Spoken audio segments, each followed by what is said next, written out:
qualité. Une fois de plus, merci pour votre attention et votre aimable participation. Comme il était indiqué, je suis Mahamat Togoy, mais la représentabilité sur le poste n'est pas aussi bon que ça. Donc, je suis l'assistant auprès du conseiller en charge des hydrocarbures à la présidence de la République, donc un non-conseiller spécial. Mais j'ai pris pour que je devienne aussi un jour conseiller spécial. Il n'y a pas de mal à en devenir. Les choses continuent. Le CABEF qui a commencé hier, avec plein de panels, mais pour autant, tout ce qui est apprentissage ne pourrait être résorbé si et seulement si les choses sont au complet. Le CABEF, comme on le sait, est devenu une plateforme qui vise à relever les défis des opportunités liées au développement de l'industrie énergétique sous-régionale et à l'établissement de partenariats public-privé, connu sous le nom de partenariat PP. En cela, le panel 9, que j'ai l'honneur d'assurer la modération, portera sur la problématique du transport, du stockage, de la distribution de produits pétroliers raffinés. On peut en citer. J'aimerais bien les citer, mais je laisserai les spécialistes en ce qui concerne chacun dans son domaine, d'apporter plus de précision. Et du gaz naturel dans la sous-région Afrique centrale. Comme vous le savez, CABEF reconnaît l'importance cruciale de résoudre ces problèmes et favoriser la coopération énergétique régionale. Cette panel a été organisé, donc sera organisé pour explorer et proposer des solutions à la problématique de transport, stockage et distribution. Et donc, il est nécessaire d'avoir une discussion globale et inclusive sur ce sujet entre les différentes parties prenantes dans ce secteur en Afrique centrale. Pour ce faire, nous avons l'honneur, disons, d'accueillir en tant que panélistes quelques personnalités qui s'occupent de ces trois parties de la chaîne de produits dits aval pétrolier.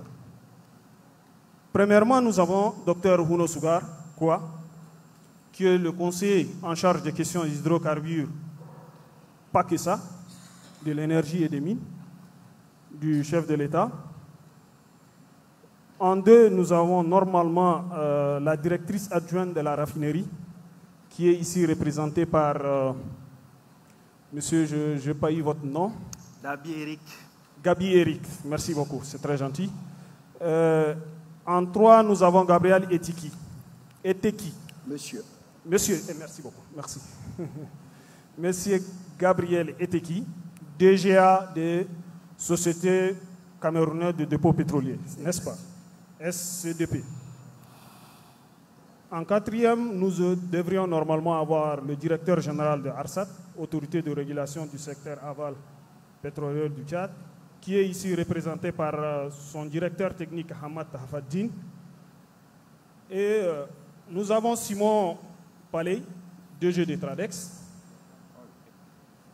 Docteur Simon Palais, d'accord. C'est pas ça? DG Tradex, d'accord, ok. Et M. Olivier Malibanga, PCA Sokas, voilà, de Centrafrique. C'est vrai qu'il faut s'y habituer à des noms pour pouvoir bien les prononcer, mais fort heureusement, ils sont là pour m'appuyer. Ce palais neuf prend la forme d'une table ronde axée sur l'amélioration des infrastructures énergétiques et des réseaux de transport en Afrique centrale, grâce à une coopération de coordination transfrontalière renforcée entre les pays de la sous-région. Il a pour but de stimuler les investissements dans les projets énergétiques sécurisés et accessibles et s'adapter aux différents défis politiques et de promouvoir les pratiques énergétiques durables avec un accès particulier sur le développement du gaz comme source. Chère science, je vous rejoins à table et essayez de poser des questions qui pourraient éventuellement éclaircir la science suivant le profil de chacun de vous pour que l'ensemble soit un complément et non une question pour tout le monde. Donc, à ce titre, j'aurai l'honneur de commencer par conseiller Huno Sugar, qui est par ailleurs point focal du projet CAPS qui fait l'objet de ces 2 jours de débat ici au Tchad, mais également enseignant-chercheur à l'Institut de pétrole de Mao. Toutefois, monsieur le conseiller, nous serons focalisés sur votre fonction du conseiller. Pourriez-vous nous dire, pour commencer, sinon nous donner une idée de ce qui pourrait être l'aperçu général de la politique du gouvernement actuel en matière de l'énergie? Merci, monsieur le modérateur. Bon, je n'ai pas besoin de me présenter comme vous avez déjà si bien dit. La question aujourd'hui en face de nous, c'est, si on voit bien, la problématique de l'énergie en Afrique centrale. Et on peut dire même au-delà de l'Afrique centrale, mais en Afrique centrale et particulièrement aussi au Tchad. Au niveau du gouvernement, sous la clairance du général Mamadou Idriss Déby Itno, la question énergie est la priorité des priorités dans la transition ou bien pendant cette transition. Nous avons eu à traiter beaucoup de questions sur le secteur énergétique. Et pourquoi? C'est vrai que le Tchad dispose des potentiels, je peux dire des ressources en combustible fossile ou en solement. Mais je peux dire que nous ne sommes pas à l'auteur, c'est vrai. Aujourd'hui, si on va à les statistiques, le taux d'accès à l'électricité, c'est moins de 15%. Mais l'objectif aujourd'hui, c'est, si vous m'avez posé la question, qu'est-ce qu'on fait au niveau du gouvernement? Nous sommes en train de travailler et l'État, comme je dis, l'État a mis la question énergétique, la priorité, et parmi les priorités. Donc, grosso modo, mais cela en fait que aujourd'hui on parle de moins d'accès à l'électricité. Voilà, donc et on est en train de travailler sur ça. Tout est une question de défi. Monsieur le conseiller, comme vous l'avez dit, si s'avère que le secteur de l'énergie est une priorité, c'est qu'il faut qu'il y ait une question de production. Monsieur le représentant du directrice adjointe, pourriez-vous nous donner une idée de l'état de la production actuelle en matière de produits pétroliers? Et bien entendu, si vous pourriez nous faire une petite perspective en bref. Ok, merci. Bonsoir à tout le monde. Donc, comme vous venez de le dire, il y a de cela 12 à 13 ans, la raffinerie est entrée en production. Elle pouvait satisfaire la demande nationale en produits pétroliers jusqu'à une époque récente où la raffinerie ne peut pas constituer des stocks de sécurité et même stratégiques. Très bien. Ce qui justifie que la raffinerie a contribué d'une manière vraiment significative à une croissance économique. Est-ce qu'elle ne suit pas cette croissance économique? Elle suit les croissances économiques, mais c'est-à-dire qu'il y a dans l'étude de faisabilité, oui, cette croissance démographique n'avait pas été prise en considération si on est arrivé à ce résultat. D'accord, ok. D'accord. Donc, il va falloir que dans l'avenir, si nous montons les projets comme les CAPS et autres, il va falloir même pour la construction des dépôts pétroliers, pour constituer ces stocks de sécurité stratégique, il va falloir tenir compte de la croissance démographique et se projeter sur une cinquantaine d'années afin de pouvoir répondre aux questions qui vont se poser dans l'avenir. Très bien, très bien. Ce qui veut dire que le représentant, donc le DGA de la société de stockage, fort heureusement, il y a un DG de la société de stockage. Monsieur Eteki, est-ce que pour autant dire que la production soit suffisante ou pas, il serait d'abord une question de sécurité?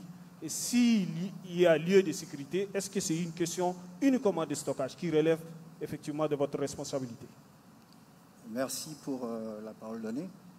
Je vais déjà m'excuser auprès de la CABEF pour l'absence de Madame Mompea, directeur général de la SCDP, qui aurait voulu prendre part elle-même à ce grand forum.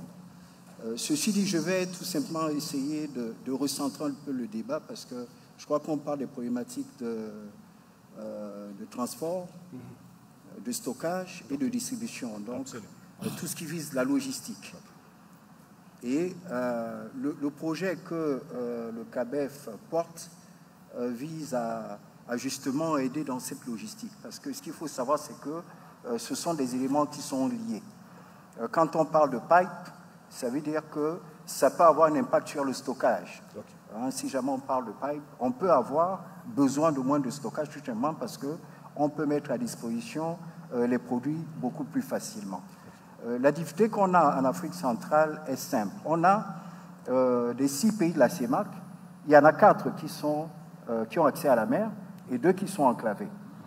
Donc le Tchad et la RCA. Et la difficulté qu'on avait jusque-là, c'est que les projets qui avaient été montés par chaque pays, que ce soit le Cameroun, le Gabon, le Congo ou la Guinée équatoriale, portaient en réalité à répondre aux besoins du marché national sans tenir compte de l'Interland.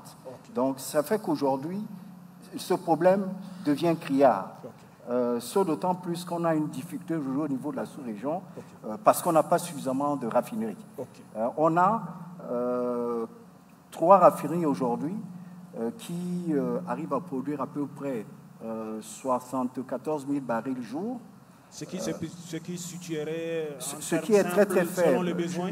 Je vais expliquer ce qui est très très faible parce que quand on compare à l'Afrique de l'Ouest, c'est à peu près 188 000 barils jour qui sont produits. Et ça, c'est sans compter le Nigeria qui produit à peu près 550. Donc, c'est là où se situe le problème parce que même si on a la logistique, même si on a le stockage, s'il n'y a pas de produits raffinés, le problème n'est pas résolu. Mais au-delà de ça, je crois qu'il faut, avec ce dont on dispose aujourd'hui, pouvoir améliorer justement les flux de telle manière qu'on puisse soutenir le Tchad en cas de besoin d'appoint ou la RCA en cas de besoin d'appoint. Très bien, très bien. Bien, là, ce qui veut dire que vous balancez pour la suite. D'accord, le Conseil trouve que l'énergie est une priorité. Personne ne voit l'inconvénient. Tout au contraire, c'est pour le développement de chaque pays, il faut de l'énergie, il faut la production. Maintenant, sécurité, on revient vers vous. Il faut le produit pour le distribuer. Puisque vous représentez Tradex, une société de distribution, qu'en est-il? C'est pour autant dire qu'il n'y a pas de produit. Vous distribuez quoi alors? Merci de me passer la parole. Je m'excuse effectivement pour mon président du conseil d'administration, Dr Simon Palais, qui a été empêché. Je suis moi-même le directeur de Tradex Tchad. Alors nous sommes marketeurs, c'est-à-dire qu'une fois que le upstream a produit, le midstream a raffiné, nous avons besoin de produits. Est-ce que nous avons ce produit? Pas suffisamment. Nous ne l'avons pas suffisamment. Et il faut partir de la situation actuelle. Qu'avons-nous? Nous avons des pays qui disposent d'une raffinerie, par exemple le Tchad, le Cameroun qui a une raffinerie mais qui ne fonctionne pas depuis 4 ans, et des pays qui disposent de stockage. Au Cameroun, il y a du stockage suffisamment, en tout cas en produits liquides, pas en produits gazeux. Nous avons 2500 tonnes métriques de capacité de stockage là-bas. Et le Tchad a besoin de gaz. Ça fait que la transition est très lente. La RCA, avec la SOCASP, dispose de stockage. On y viendra dans ce cas. Maintenant, nous voulons avoir du produit. Alors, que se passe-t-il? La raffinerie de Djermaya, par exemple, va se mettre en maintenance programmée. Il n'y a pas de produit. Si nous avons un pipe qui permet de pousser le produit depuis le Cameroun, par exemple, ne serait-ce que par voie maritime, c'est-à-dire le produit arrive par voie maritime, ça serait très bien. La RCA a besoin de produits par période d'étiage, non, de crue. Le produit va venir par le fleuve Obangi. En période d'étiage, c'est la route. C'est très compliqué. Il y a ensuite la problématique du transport. Vous voyez, il faut relier tous ces pays-là. Et il y a une régulation qui n'est pas uniforme. On vous parlera de BAC. Dans la sous-région. En Centrafrique, c'est le BAC. Oui. Au Tchad, c'est le BNFT. Au Cameroun, c'est le BGFT. Ce n'est pas les mêmes prix. Donc, il y a vraiment une nécessité, mais vraiment une nécessité de réguler tout le transport dans la sous-région et la disponibilité du produit. Monsieur Hafadzine, vous allez dû vous préparer, mais Monsieur Malingar, est-ce que c'est la même état de lié en Centrafrique qu'au Tchad? Avant qu'on passe à la régularisation. Merci. Merci. C'est Monsieur Mali Bangar. Mali Bangar. Okay. Voilà. Je pense que vous m'entendez. Très bien. Merci de l'opportunité que vous nous offrez de nous exprimer sur les importantes questions qui sont à l'ordre du jour de ce panel. Je ne vais pas me lancer dans un jeu de comparaison entre le Tchad et la République centrafricaine.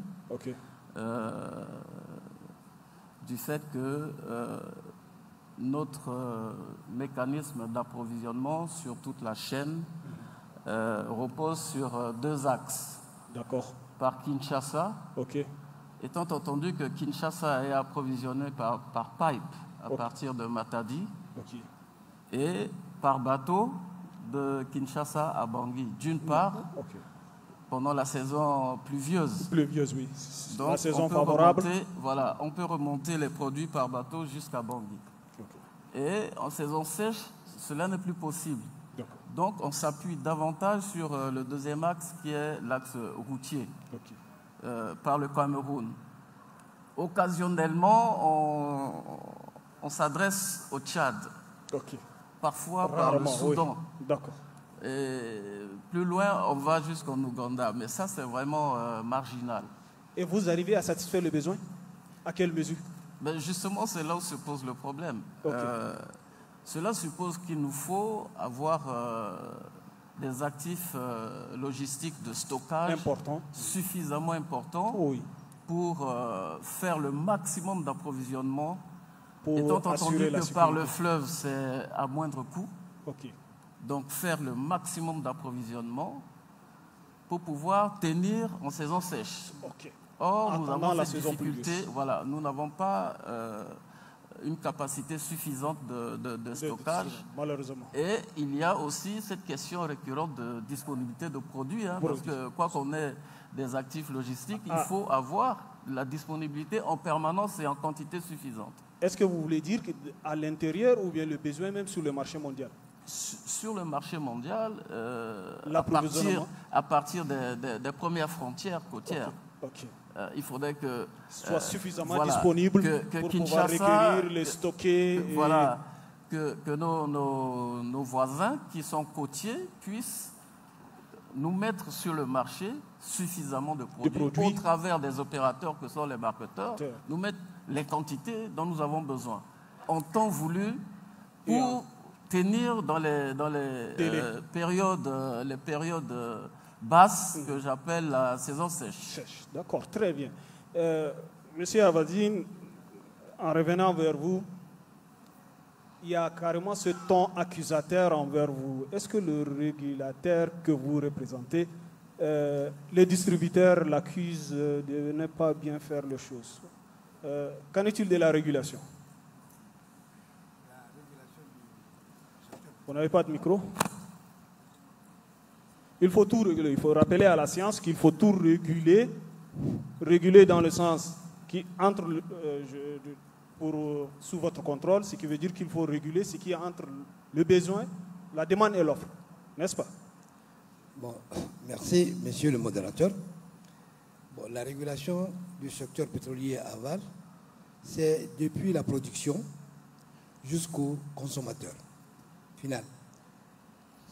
La production, en passant par le transport, le stockage et la distribution dans les stations-service. Pour les activités dans ce secteur, il y a les textes réglementaires qu'il faut appliquer. Il faut avoir les agréments pour la production, il faut avoir les agréments pour le transport de produits pétroliers, il faut avoir les agréments pour la distribution du produit pétrolier. Il y a plusieurs, en ce qui concerne la distribution, il y a les agréments pour la distribution du gasoil et du super. Okay. Il y a les agréments pour la vente de soude, il y a les agréments pour les dépôts, il y a également les agréments pour la vente du gaz, etc. Donc, il y a toute une armada juridique qui doit accompagner ce secteur. Tous ces gens qui doivent exercer dans le secteur doivent avoir leurs agréments. Et puis, nous contrôlons. Est-ce que dans la sous-région, M. Hafadine, partons du Tchad, que vous maîtrisez déjà, je suppose, compte tenu de votre poste, est-ce que dans la sous-région, les textes juridiques sont suffisants pour arriver aux consommateurs? Bon, les textes juridiques dans la sous-région, nous, je pense bien qu'on s'est basé beaucoup plus sur notre voisin, le Cameroun, pour mettre en place nos textes. Et donc, nos textes sont inspirés du Cameroun. Donc, on a presque les mêmes choses. D'accord. Bon, cependant, au niveau de la régulation, nous, on a ici l'ARSAC qui régule, mais au niveau du Cameroun, ils ont ce qu'on appelle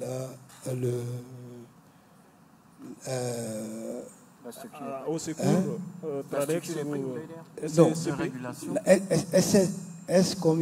c'est la CSPH. CSPH. À travers la structure des prix. Voilà, qui régule c'est la CSPH. Qu'est-ce que c'est CSPH pour la science? Bon, la Caisse nationale de stabilisation des hydrocarbures. Okay. Donc, eux, ils font beaucoup plus.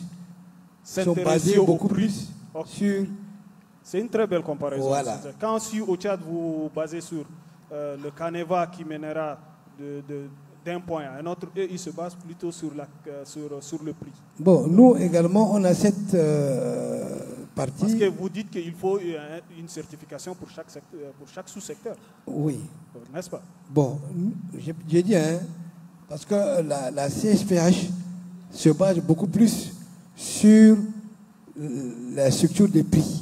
Seulement sur la structure des prix. Donc, ils font la régulation du prix, stabiliser le prix sur l'ensemble du territoire national. Alors que nous, on n'est pas encore arrivé à ce stade-là. Nous ne sommes pas encore arrivés à ce stade-là, mais nous allons arriver à ce stade de stabiliser le prix sur l'ensemble du territoire national. D'accord. Voilà. D'accord. Ne perdez pas le fil d'idée. Monsieur le conseiller Huno, on aimerait bien revenir vers vous parce que partout où on est passé, les cotes sont au rouge. Personne n'est satisfait du point de vue. Mais là, on va revenir vers vous. Vous voulez intervenir, monsieur? Je voulais juste apporter une précision sur la structure des prix. Parce qu'il y a deux structures des prix. Il y a la structure des prix à l'importation, qui ne dépend pas de nous, qui dépend des marchés internationaux. Du marché mondial. Et comme vous le savez tous, nos pays sont très dépendants de l'extérieur, du fait qu'il n'y a pas de raffinerie. Il y a deux sources d'approvisionnement, c'est soit par les raffineries, soit par le biais des importations. Mais aujourd'hui, l'ensemble de nos pays en Afrique centrale, en dehors du Congo, vivent essentiellement des importations. Alors, on passe directement au vif du sujet. Est-ce que le CAPS du CABEF, qu'est-ce qu'il peut apporter comme nouveau, puisque vous avez la parole? Alors, c'est ce que je suis en train de dire dans mon propos liminaire. Précédent. C'est que le CABEF apporte cette solution logistique. Logistique qui va certainement permettre de dimensionner les capacités de stockage dans les différents pays. Selon les besoins, suivant les besoins. En fonction justement de la disponibilité du produit. Parce que l'avantage avec le pipe, c'est qu'il permet de mettre à disposition assez rapidement et en temps réel le produit. Donc la question qui va se poser, c'est est-ce qu'on a encore besoin, est-ce qu'on aura encore besoin de grosses capacités de stockage, ou alors est-ce qu'il ne faudra pas les dimensionner? C'est toute la réflexion qu'il faudra mener. Mais c'est vrai qu'aujourd'hui, on est, parce que c'est des projets qui vont se réaliser d'ici 10 ans, mais il y a un déficit qu'il faut régler. Laquelle? Le déficit de stockage. Production. Qu'est-ce que vous en dites? Y a-t-il un déficit de stockage? Le déficit de stockage, elle est là, elle est visible. Il faudrait... Oui, pour moi, en tant que consommateur, oui. Je me réveille le matin, parfois je ne trouve pas de carburant, je suis obligé de garer ma voiture pour attendre que dans 2 jours, il y aura. Est-ce que c'est ça la réalité? La réalité est que le produit pétrolier, il est disponible. Ah bon? Il est disponible, mais le problème qui se pose, c'est comment est organisé le secteur logistique et transport et la mise à disposition du consommateur lambda. Donc, ce qui veut dire que s'il y a CABEF, il y a CAPS tout de suite, on vous colle, vous êtes prêt à mettre le maximum de produits possible, c'est ça? Ce qu'il y a lieu de faire, si le projet CAPS se met en place, c'est-à-dire qu'il faut accélérer pour le cas du Tchad. Il faut construire un ensemble de dépôts de produits pétroliers sur tout l'étendue du territoire national dans des zones géostratégiquement bien spécifiées pour pouvoir satisfaire comme ça, même s'il y a des spéculations, même s'il y a des pénuries artificielles ou réelles, on arrivera à résorber le problème. Ok, mais là on est dans le cadre sous-régional. Oui. Notre frère de Centrafrique est là. Puisque vous dites que la production de produits est là, le produit est là, est-ce que vous êtes prêt à donner à la Centrafrique qui va jusqu'en Kinshasa pour chercher? Actuellement, à l'état actuel, si je parle du cas de la société de raffinage de N'Djamena, il faut d'abord satisfaire la demande locale qui n'est même pas encore couverte à 100%. Ça, c'est un. Donc, la proposition que nous pouvons faire, puisque en Afrique centrale, il existe déjà la matière première. Donc, il faut la valoriser. C'est-à-dire que construire des raffineries plus gigantesques, sous-régionales. Lui, il est même pressé à prendre pour vous appuyer. Voilà. Oui, les idées sortent. Les idées sortent. Voilà. Vraiment, le CAPS est une nécessité. Mais supposons qu'il y ait le CAPS et qu'il n'y ait pas de produit. Le mot est sorti. C'est une nécessité. On ne va pas y arriver. Ce qu'il faut d'abord, c'est la capacité de production. Il nous faut des raffineries qui fonctionnent. Nous n'avons pas suffisamment de produits pour l'instant. L'autre chose, c'est que, comme nous n'avons pas suffisamment de produits, nous devons procéder par importation dans le marché international. Importation veut dire achat en dollars, ça veut dire taux de change, ça veut dire l'aide de crédit, ça veut dire la BEAC qui doit confirmer. C'est très compliqué. Très compliqué. Et tous les marketeurs n'ont pas de facilité, n'ont pas de capacité financière pour procéder à des importations. Votre ami des Centrafriques. Nous avons suffisamment de brut, il suffit de le raffiner pour que tous les États ensuite, avec le CAP, puissent disposer de carburant. C'est tellement vrai qu'on exporte. Tout le monde exporte en Afrique centrale. Pratiquement tous les pays, si ce n'est l'exception de la République centrafricaine, parce que tout le monde a le brut. On a pensé à exporter le brut, mais pas à le faire en consommation interne. Hafadine est en train de rire, certainement. Il me dit qu'il y a quelques années, ce n'est pas le cas, le besoin est très bas, n'est-ce pas, M. Hafadine? Mais vous, juste en un mot, est-ce qu'il y a quelques années, ce n'était pas vous, oui, Hafadine? Quelques années, le besoin n'y est pas. Par exemple, en 2003, quand le Tchad exporte son pétrole, est-ce que c'est pour dire que les Tchadiens ne consomment pas de pétrole, donc il faut l'exporter? Je pense bien. Est-ce que c'est le cas?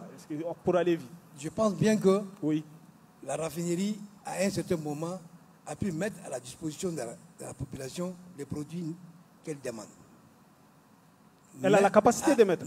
Oui, la raffinerie N'Djamena, je pense bien. N'Djamena. Au moins satisfaire les besoins internes. Les besoins. Mais au fur des années, la consommation a augmenté. Qui est à l'ordre de combien pour cent? Et donc, aujourd'hui, presque 2 à 3 fois. Double. De la consommation de 2012-13. Donc en 10 ans, ça se double. Donc la raffinerie aujourd'hui n'arrive pas à satisfaire nos besoins. Monsieur Mali Bangar, pour faire le résumé de 2 points entre les deux de vos collègues, qu'est-ce qu'on peut dire de la distribution? Mon sentiment, c'est que le projet CAPS oui. va être l'alternative. Un projet fédérateur. Fédérateur, très bien. Qui va soulever les vraies questions. D'accord. De façon à avoir des textes communautaires. Ok. Unifiés.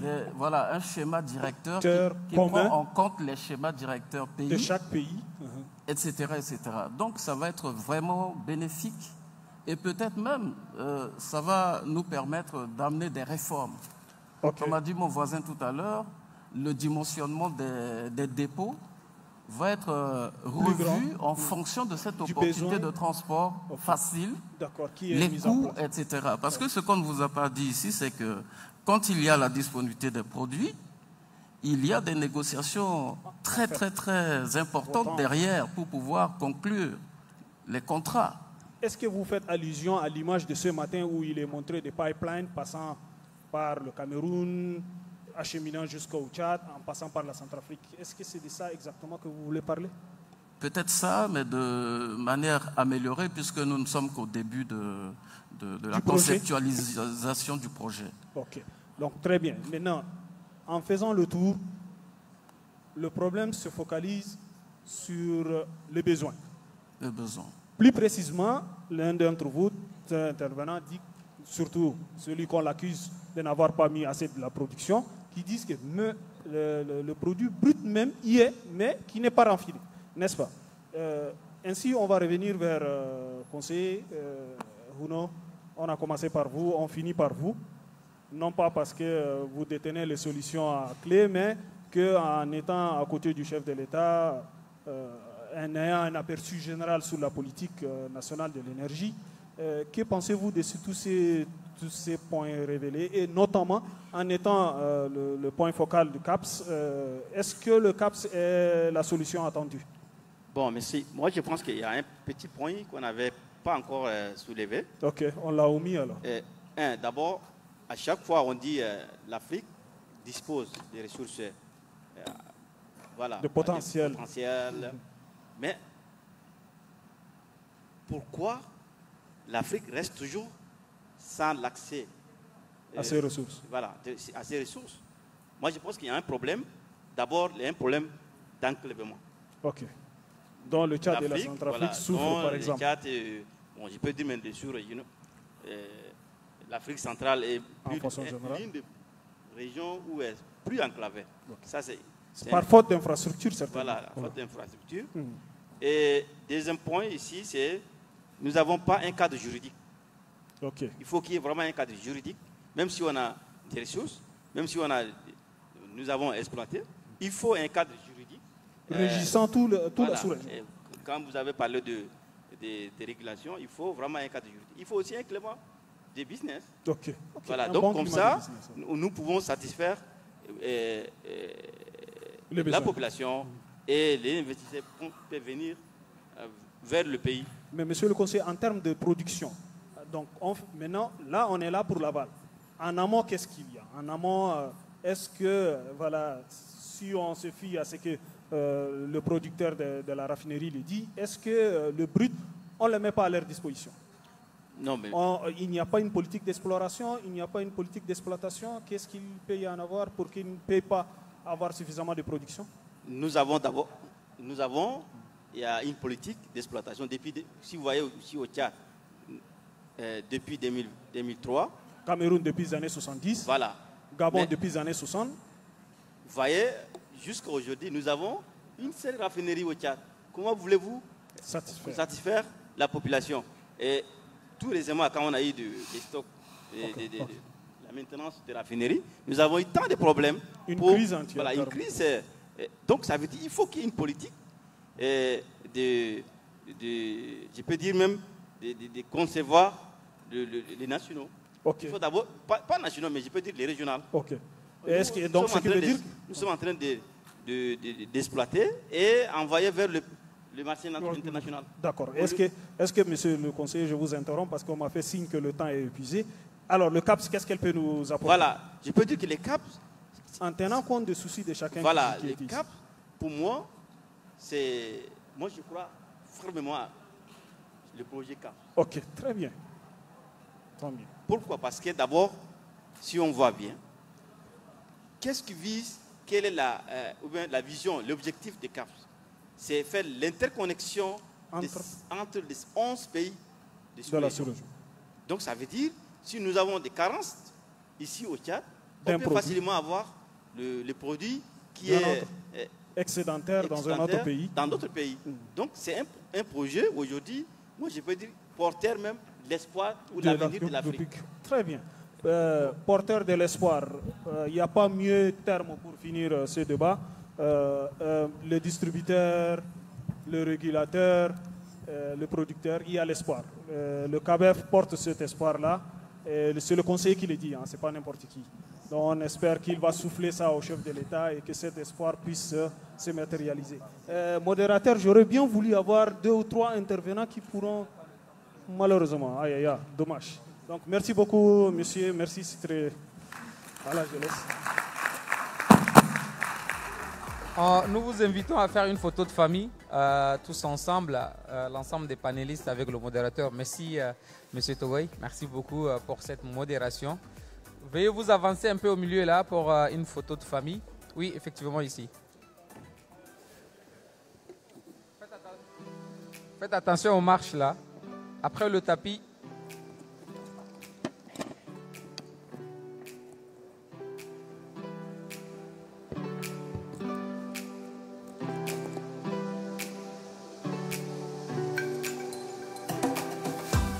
Mesdames et messieurs, Auguste Assemblée, bonsoir. Nous allons procéder à l'instant à notre panel de clôture, un panel ministériel de clôture qui mettra fin à cette journée, mais également aux activités plénières de débat liées au CABEF 2023. Mais les activités vont continuer la nuit parce qu'il y aura une grande soirée de gala qui est offerte par l'ensemble de l'équipe du CABEF à tous les participants venus d'ici et d'ailleurs afin de pouvoir terminer sur une bonne note assez positive de ce CABEF. J'espère que chacun de nous et chacune a tiré quand même d'amples informations sur la question de l'énergie dans notre sous-région Afrique centrale. Le prochain panel, comme je le disais, panel de clôture, panel ministériel, sera animé par Madame Marie-Angèle Touré, PDG de MAT.